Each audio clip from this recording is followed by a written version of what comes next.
Okay, I have one more picture. Sorry. I do actually have one more. So there we go. I think this is the last one here. But all right, so Acts chapter 9. There are just 4 things I want us to just kind of look at here, and then we'll take a break, okay?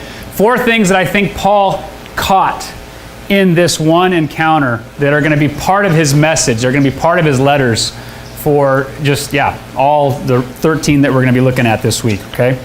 First thing that Paul catches in Acts chapter 9, and it should probably hopefully be the most obvious, is grace, right?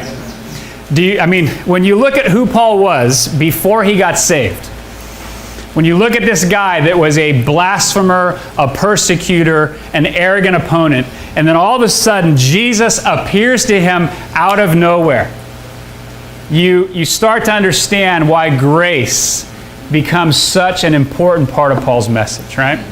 Because he understood, I deserved nothing but condemnation. That's what I deserved.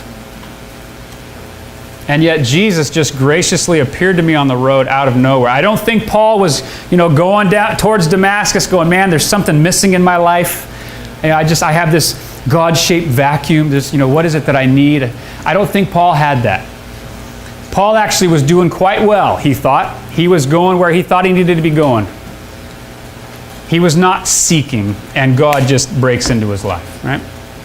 And so you understand grace. And I want to just have us look at a couple of, there's this interesting progression. Some of you maybe have seen this before, but let's start in 1 Corinthians 15:9.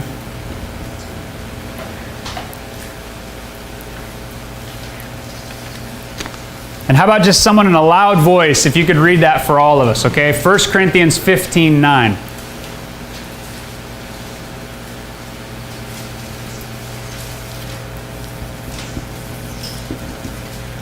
For I am the least of all the apostles. In fact, I'm not even worthy to be called an apostle after the way I persecuted God's church. Okay.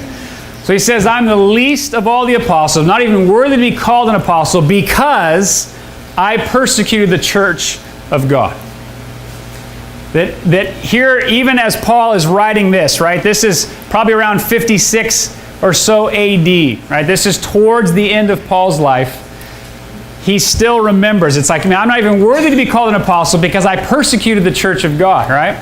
Well, a few years later, he writes the book of Ephesians, and someone read Ephesians 3:8. To me, though I'm the very least of all the saints, His grace was given to preach to the Gentiles unsearchable riches of Christ. All right, so a few years later when Paul thinks about himself, he's not considering himself an apostle now. He just says, I'm the least of all the saints, right? Like, again, he's kind of this understanding, all right, just as he goes along here, that, I'm not even going to call myself an apostle. I mean, he is, but he says, I'm the least of the saints. And then finally in 1 Timothy chapter 1, verse 15. Can someone read that? 1 Timothy 1:15.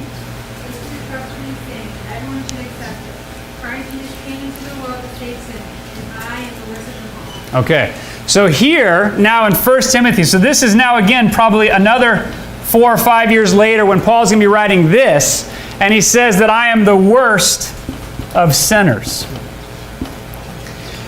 And for Paul, you guys, what we see is that grace got bigger and bigger for him the longer he lived. that he did not start with this amazing revelation of grace and then kind of just start working himself to where it's like, hey, I don't really need that anymore. Paul was actually, the longer he went, the more he realized his need for grace. That as he's, I'm the least of the apostles, the least of the saints, now even in 1 Timothy, the worst of sinners. But he never forgot something that was so important. And in verse 13, 1 Timothy here, chapter 1, verse 13 and verse 16, there's a repeated phrase. And what is it? Verse 13 and verse 16. But God had mercy on me. But God had mercy on me. But God had mercy on me. That Paul never grew tired of. He never moved away from recognizing his need for grace. And I would just ask us, you guys, how do we see our need for grace? Do we need it more today than we did a year ago? Do we need it more today than we did when we first got saved? Because so oftentimes people get a backwards mindset that, yeah, I know I needed grace because I was really screwed up when I got saved. My life was really a mess. But now I'm doing better. I'm in a secondary school. Well, I did my DTS, now I'm in a secondary school, right? So I'm doing all right now. But for Paul, you guys, his need of grace, the longer he walked with God, the more he recognized that he was a sinner. And I would say for us this morning that, that is good news. It's good news for us this morning that it's like, we're not going to get to a place where we don't need grace. We're never going to get there. And Paul certainly, grace is going to be, when people start walking away from grace, that's going to get him fired up.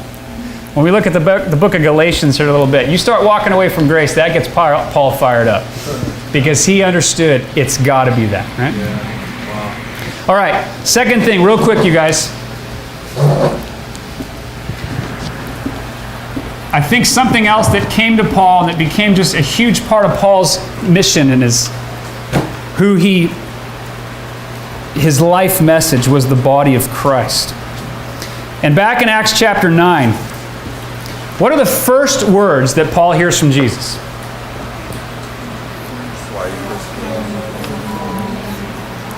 Saul, Saul, why are you persecuting me? Who was Paul persecuting? The church, right? And you guys, in the very first words that he hears from Christ's mouth, why are you persecuting me? This instant revelation comes to Paul, and of course he starts to have to work it out. But the words of Jesus, as much as you did it to the least of these, you did it unto me, right? That Paul, imagine as he's walking, he's blinded, maybe as he's walking on to Damascus, maybe it's later when he goes into Arabia, at some point, this revelation comes to Paul. Why are you persecuting me? You mean when I said that to that Christian? You mean when I did that to that person? That was you, Jesus? And he catches in that instant the truth that Jesus had taught. That really, when you do that to a brother or sister, you are doing it to Jesus. And this becomes a life message of Paul. One of Paul's favorite images for the church in his letters is the body, right? You guys have seen that before, right? 1 Corinthians 12, Paul talks about the body. He talks about it in Ephesians. He talks about it in Romans. This is going to be one of the main metaphors for Paul, that we are the body of Christ, that as how we treat each other is how we treat Christ.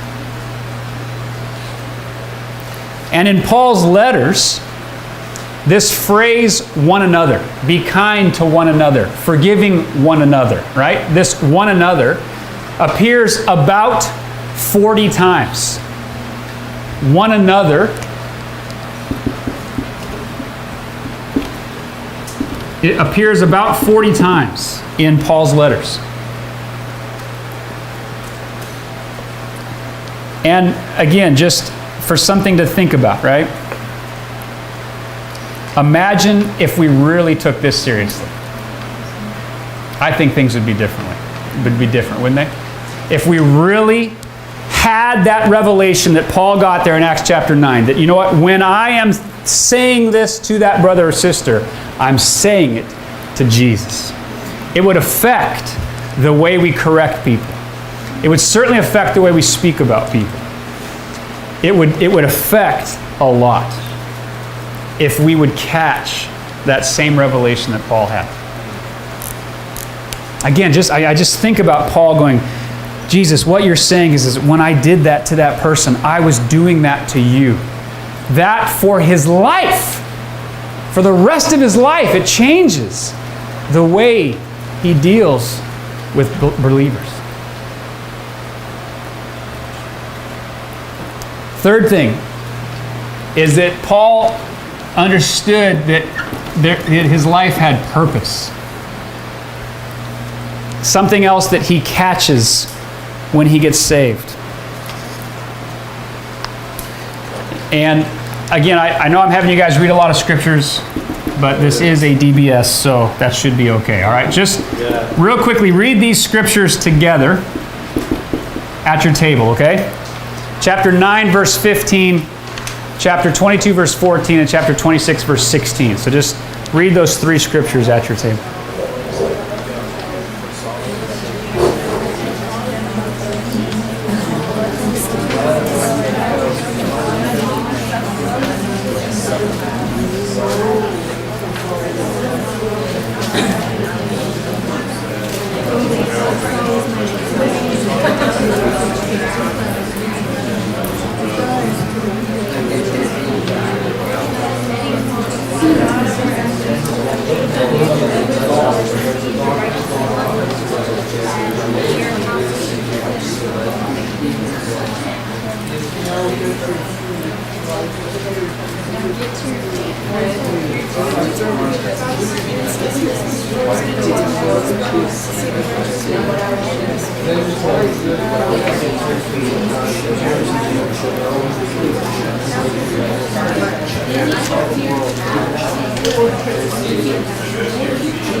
All right.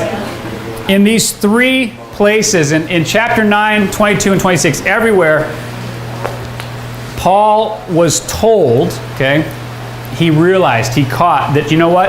I was not saved so that I could go to heaven. I was saved for a purpose. I was saved for a reason. It says, again, in my Bible, in chapter 9, it says that you're a chosen instrument. He is a chosen instrument of mine. In chapter 22, he is told that God has appointed you.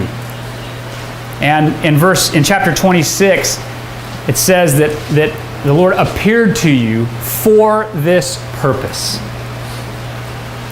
That Paul understood very clearly that, you know what? He got saved for a purpose. And that purpose was not just so that he could go to heaven. And we're going to see, you guys, as we go through Paul's letters, and one of my favorite concepts in Paul is that Paul is going to, and we don't have time to look at it right now, but we'll hopefully look at it as we go through this week, is that Paul understood that he was a steward of God's grace.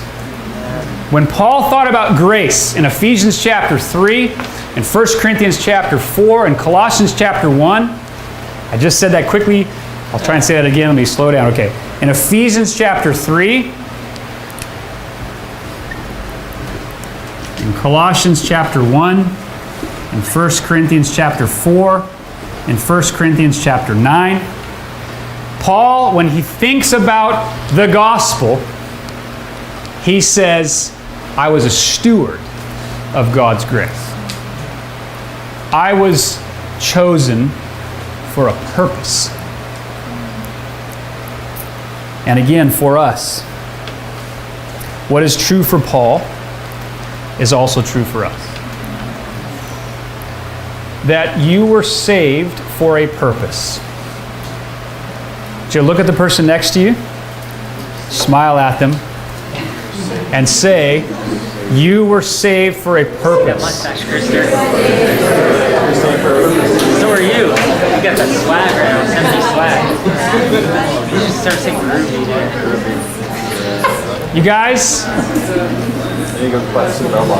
you were saved for a purpose.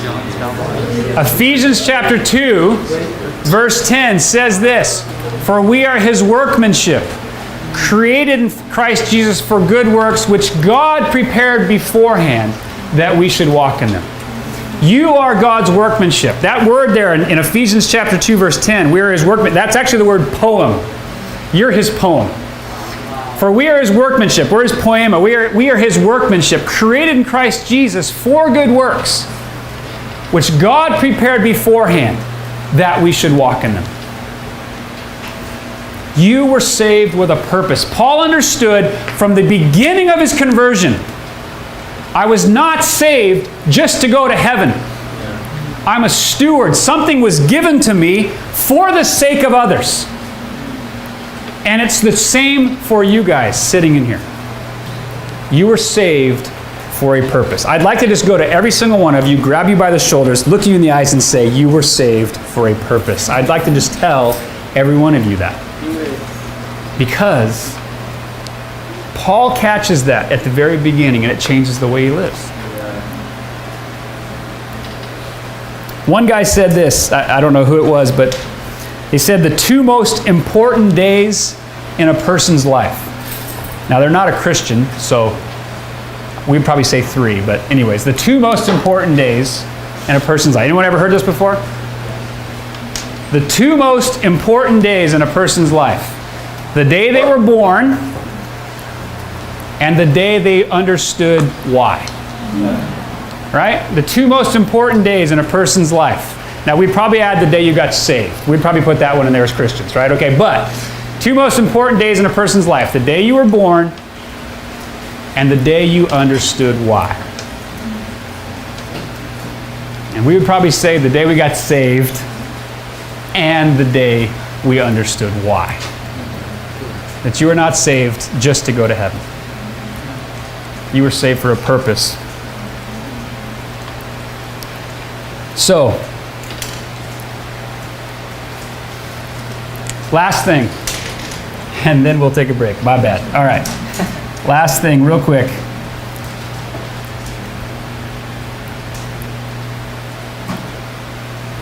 Is, and of course I have to put this in here, missions. Yeah. You guys are in a missionary organization. That is no mistake that you are here, okay? Paul, from the very beginning, is told that he got saved for a purpose, and what was that purpose? Mission to whom? Gentiles. To the Gentiles. And again, for us, I mean, we sit here and go, oh, yeah, that makes sense, because we know Paul, he's the missionary of the Gentiles. But for this guy to hear that you're going to be called to the Gentiles, that might have been the most mind-blowing thing that Paul heard in his conversion. What? The Gentiles? You want me to go to them? That's who Paul's being called to, right? That this guy that persecuted the church, God says, okay, you're going to go to the Gentiles. The Jews, and hopefully we might have some time this week, but from the time that they were little, they were raised with a contempt for Gentiles. A good Jewish son would have been raised with a contempt for the Gentiles. Many of you have heard that, they prayed, the Jewish men would pray, God, I thank you I wasn't born a Gentile. That's the very prayer that you pray from the time that you're little. Thank you that you didn't make me a Gentile. And now he's being called to go to them. One of the most beautiful things you're going to see in Paul's letters is that his most affectionate letters are to Gentile churches. Philippians is probably Paul's most affectionate letter, well, other than, say, 2 Timothy, but to a church, Philippians is probably his most affectionate letter, and that church was almost entirely Gentiles. He becomes someone who hates Gentiles to someone whose closest companions are Gentiles. And that's the gospel, you guys. That's what the gospel does in someone's life, is it breaks down that kind of stuff. That's what the gospel does.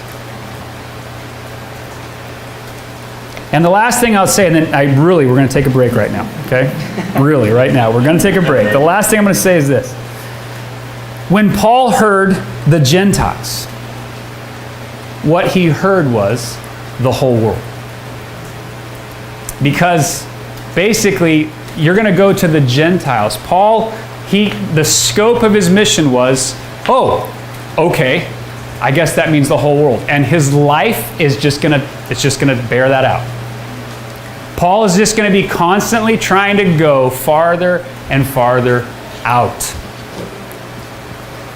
That he's going to, try to, or maybe actually does, we don't know, get all the way out to Spain, right? That's where Paul's trying to go. He wants to keep going farther and farther out because he had a mission. He was given a commission, right? Go to the Gentiles. And I would say, again, for us, just trying to make this personal for us, we also have been given a commission, right? Whoever that was this morning that was leading the meeting was talking about going to the unreached, right? It's like, when I heard that, it was like, yeah, God, that is we have been given that commission, right? And so I would just say this. You're going to see this bared out in Paul's life. We're going to see it sort of, he's just going to keep doing that. But I would say this to us, unless we have specific guidance otherwise, okay? Unless we have specific guidance otherwise, any step towards the unreached is a step in the right direction. Let me say that one more time, okay? Unless we have specific guidance otherwise, any step towards the unreached is a step in the right direction. You are not missing God's will if you are taking a step towards the unreached. Paul, you're not going to see him constantly worried about guidance, which I see all the time in YWAM. We spend so much time getting frustrated and uptight about guidance. You don't see that in Paul. Because Paul understood he had a mission to the Gentiles. So, if I've been given this mission, I'm just going to go. And he just goes. We've been given that, you guys. We've been given a call to the unreached. Go and make disciples of all nations. So unless we have a specific guidance otherwise, we should be going. Unless we have specific guidance otherwise, any step towards the unreached is a step in the right direction. And Paul understood that from the very beginning. I'm called to the Gentiles, and so he goes. And he goes, and he goes. That's who Paul is. All right? So, these are just 4 things I think Paul catches from the very beginning in his conversion. After the break, you guys, we're going to try and sort of kind of keep following his life, and we're going to be getting up to, hopefully, his first missionary journey, okay? So, we'll take a break now, and how long do we stop for? 15 minutes. So we'll take a 15-minute break and be back right around 10:50. Real quick before we break, anybody who's planning on attending the small teaching seminar at the end of the school, if you haven't sent me your room number and name, please do that. I know I'm still waiting on a couple. So I'm sending that to housing today. So if you're still anticipating on doing that, do that as quickly as possible. And then, yeah, we'll have a break and be back at 10:55 or 10:50.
Yep. I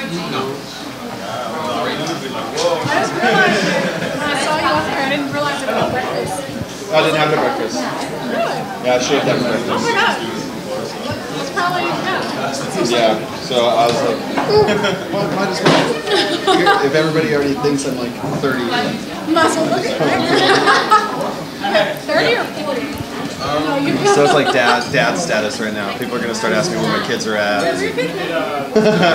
How the kids doing? They growing up, ain't they? They're getting there. They grow up a lot faster than you think.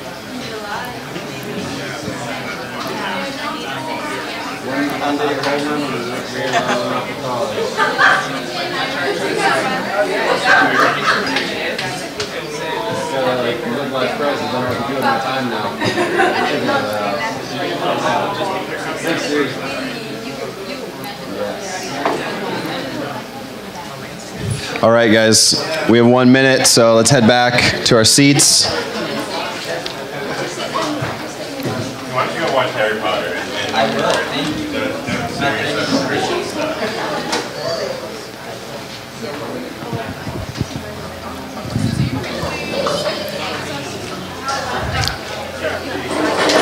How was a snack for you guys? Fantastic. That jalapeno artichoke dip is like my favorite dip from Costco.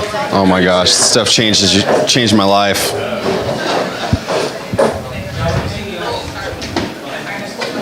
All right, I think we're only waiting on a couple more. Awesome, well, I'm gonna hand it back over to Scott and he'll take us away for the next hour or so.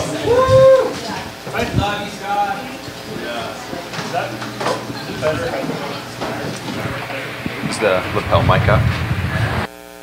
Can you hear that? Okay, as long as you guys can hear it, that's fine. Okay, so what we're going to try and do now is we're going to look at Paul's life up to his first missionary journey, okay? Because what we're trying to do is set the table for the book of Galatians, okay? We're trying to get to Galatians. Galatians is probably the first book that Paul writes. And I think in your homework, you guys are doing Galatians and Romans, right? Is that what you do today? Okay. All right. I'm going to actually be teaching Galatians and then 1st and 2nd Thessalonians. We're going to go over tomorrow. And also the book of Philippians. That's going to be a little bit out of order, but we're going to do those books tomorrow. So if you want to read those, you can. That's what we'll be trying to get to tomorrow. But what I want to do is just quickly, before we get to his first missionary journey, look at Paul's life after he gets saved, okay? So we're going to be looking at two places, Acts chapter 9 and Galatians chapter 1. Acts chapter 9 and Galatians 1. Okay, so you're going to want to keep a hand in both of those places. Mark it somehow, put a pin in there or do something. We're going to go back and forth between those two places quite a bit, right?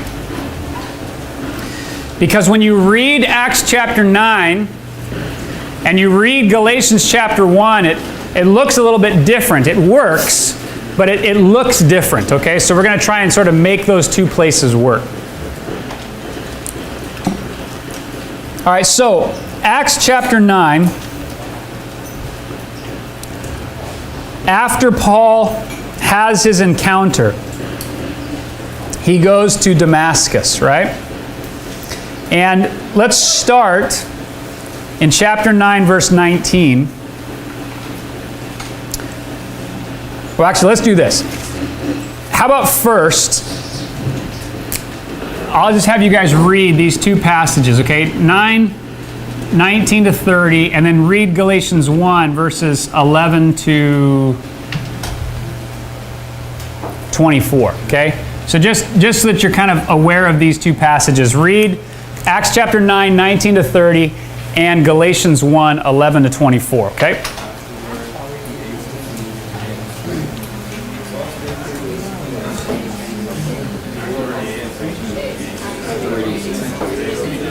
Abby, what time do I finish? What time do we finish? 12? We finish at 12 or 12?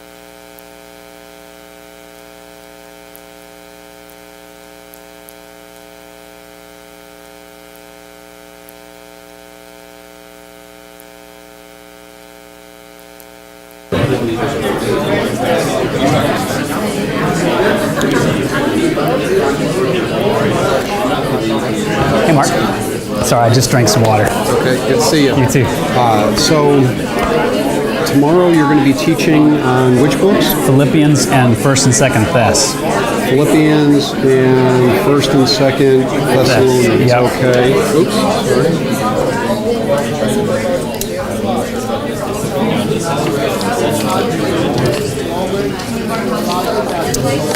I have it. I can move the reading around, so Okay. that way, would it be preferable that they read it? I would. beforehand? That'd be great. Yeah. Okay, so Philippians and 1st and 2nd Thess. Okay, and then Then it'll be 1st and 2nd Corinthians. Let me. I have it written down somewhere. because I can, at the end of your teaching, give the reading schedule for this week out, Okay, so that okay. way we're all on the same page as far as. I'll try and find that. Okay, we'll have some announcements, and yeah, that'll be great. Thanks. Okay.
All right, everybody, get that? Okay, so try and sort of do something like this, okay? Just sort of keep these two places together. And I'm going to offer a possible explanation of these two things, okay? Because in Galatians, Paul seems very careful to be explaining, okay, I did this, then I did this, and he's trying to really be very careful. And when we look at Galatians and then you read carefully Acts, it's a little bit hard to reconcile those two places, okay? So I'm going to kind of give a possible way to look at these two passages, all right? So in chapter 9 of Acts, okay, so starting in Acts, it says that he was with he's in Damascus, right? Now, this would be, okay, for some days he was with the disciples at Damascus. Immediately he proclaimed Jesus in the synagogue, saying, he's the Son of God. So, as soon as Paul gets saved, he starts going into the synagogues and preaching Jesus, all right? But if you look at Galatians 1, okay, so now flip to Galatians 1. Paul says that when he got saved, he says that I didn't consult with anybody. Verse 17, nor did I go up to Jerusalem to those who were apostles before me, but I went away into Arabia and returned again to Damascus. Okay, so what Paul says here is that he was in Damascus, he went away to Arabia, and then he returned to Damascus, right? That's what Paul says in Galatians 1. Now, when we go back to Acts chapter 9, okay, so turn back to Acts 9, we don't read about Arabia in here, okay? We don't find that. And Paul seems to be much more careful in Galatians to say, hey, this is what I did, okay? Luke maybe doesn't need to give the exact amount of detail. There are certain things that Luke might leave out that Paul wants to be very careful about in Galatians, all right? So, in Acts chapter 9, okay, back in Acts chapter 9, Paul is with the guys at Damascus, immediately proclaims Jesus in the synagogue. And then at some point in verses 20 to 22, okay, in Acts chapter 9, verses 20 to 22, it says, Saul increased all the more in strength, confounded the Jews who lived in Damascus by proving that Jesus was the Christ. Somewhere in there, okay, if you want to write in your Bible, it's somewhere in there, Paul must go away to Arabia for a while. Although we don't read about it here, we just read that he's in Damascus, he's growing in strength, and he's confounding the Jews. I would suggest that somewhere in here is where Paul goes to Arabia, okay? So he's in Damascus, he's preaching. He then just needs to kind of go away, meditate on the scriptures some more, comes back, he's growing in strength, and he's confounding the Jews even more, all right? Comes back to Damascus.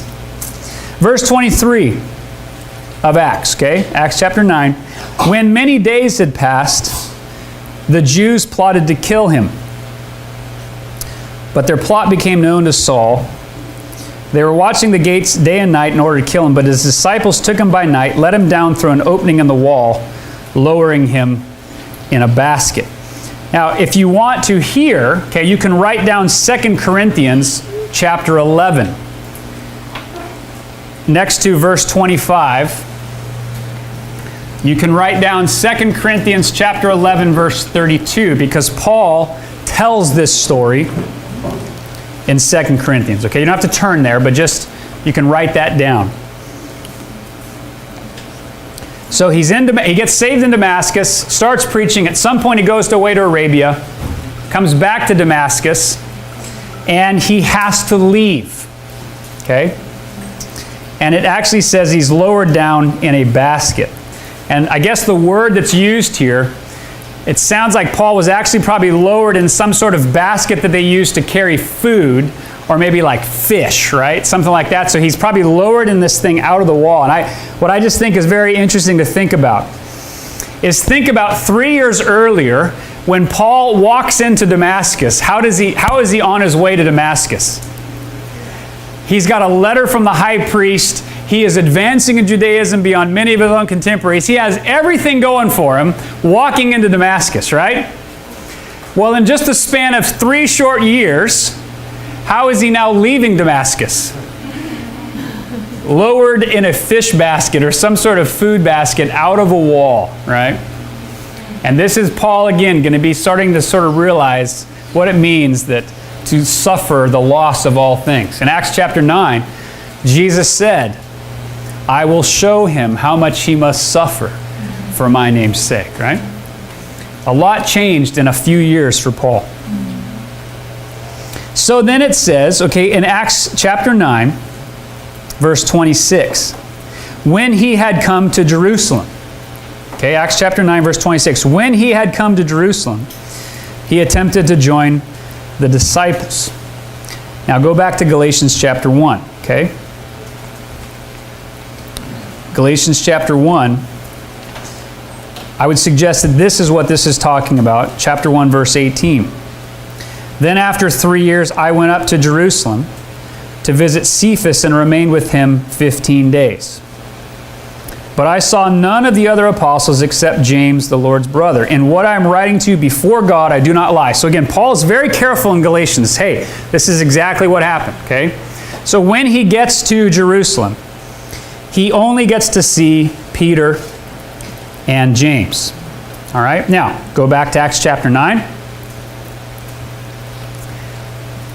Acts chapter 9, verse 26, Paul goes to Jerusalem, tries to join the disciples. They were all afraid of him.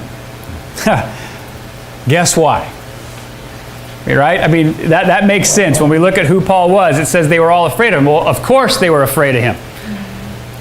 They haven't seen Paul. The last they heard about Paul, the last time he leaves Jerusalem, he's on his way to go persecute Christians, right? And so now here he comes back. They would not believe that he was a disciple. Verse 27, but Barnabas took him, brought him to the apostles. And again, this must be Peter and James only, right? Brought him to the apostles, declared to them how on the road he had seen the Lord who spoke to him, and how at Damascus he had preached boldly in the name of Jesus. So he went in and out among them at Jerusalem, preaching boldly in the name of the Lord. And he spoke and disputed against the Hellenists, but they were seeking to kill him. And when the brothers learned this, they brought him down to Caesarea and sent him off to Tarsus. Okay, now, go back to Galatians chapter 1. So Paul is in Jerusalem. He's meeting with Peter and James. He is preaching in Jerusalem. He's going in and out amongst them, preaching boldly in the name of the Lord, right? In Jerusalem. And then it says, when the brothers learned that they were trying to kill him, they brought him down to Caesarea and sent him to Tarsus. Now, does anyone know what region Tarsus is in?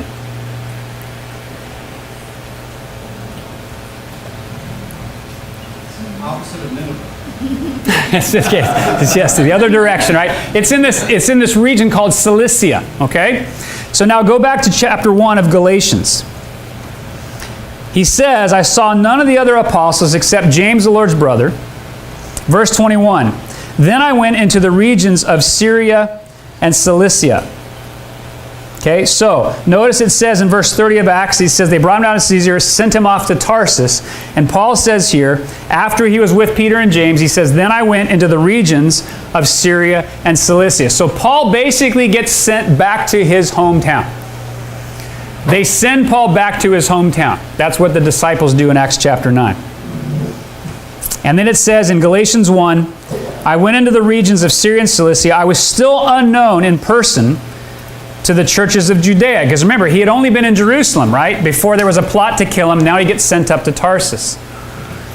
They only were hearing it said, he who used to persecute us is now preaching the faith he once tried to destroy.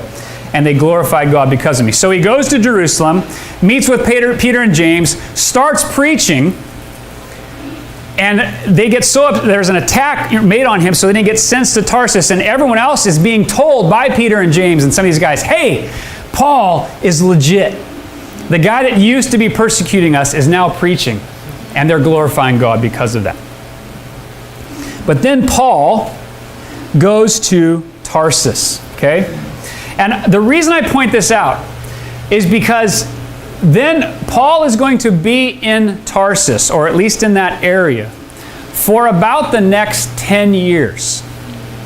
And this is something that we don't normally think about in Paul's life, is that most people incorrectly assume that as soon as Paul got saved, the next thing we read about Paul, really, is chapter 13, right? He gets saved in chapter 9, and then in chapter 13, woohoo, he's going on his first missionary journey. That's not the way it happened, you guys. Because actually, Paul gets sent to Tarsus and is in Tarsus for about the next 10 years.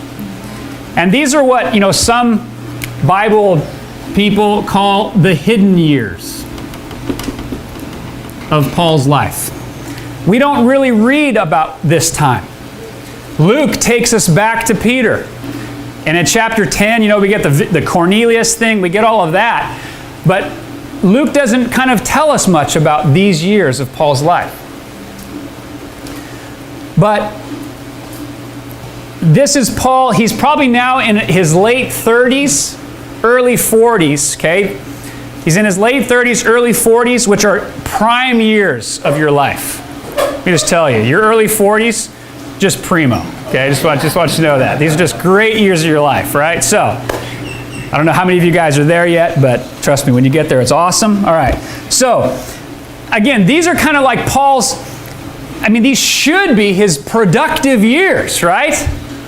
And he kind of just gets buried in Tarsus.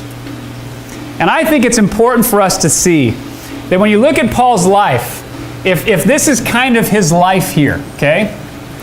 Notice that his missionary journeys are actually only a pretty small part of his life. And really, his time in Tarsus is almost as long as his missionary years. And I point that out to us simply because what I see Paul doing is that Paul was not sort of just, waiting to be sent, because he goes to Tarsus and just serves. And he does what he can do in his hometown also. And if you read 2 Corinthians 11, which you will at some point, many of us are familiar with this passage. This is where Paul lists out all of his sufferings, right? Everybody know that passage?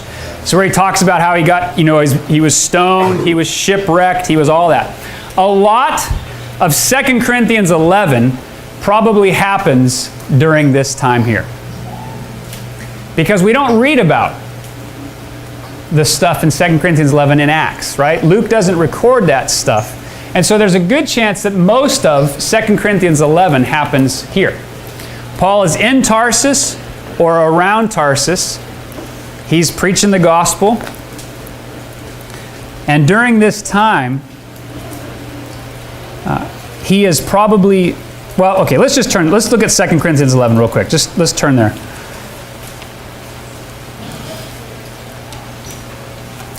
Second Corinthians 11.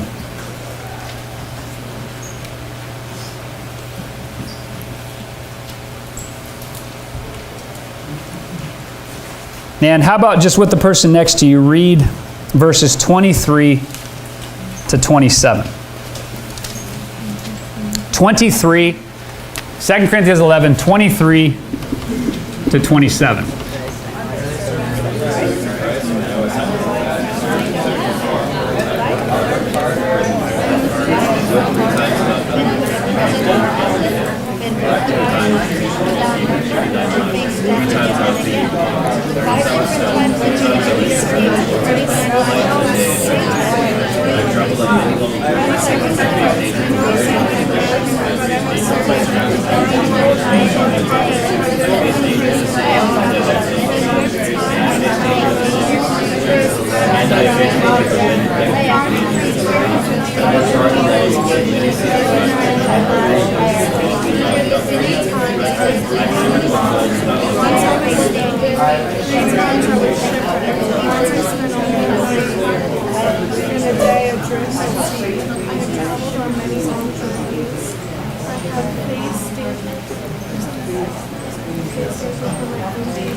So Paul lists this sort of litany of his sufferings here, all these different things that he went through.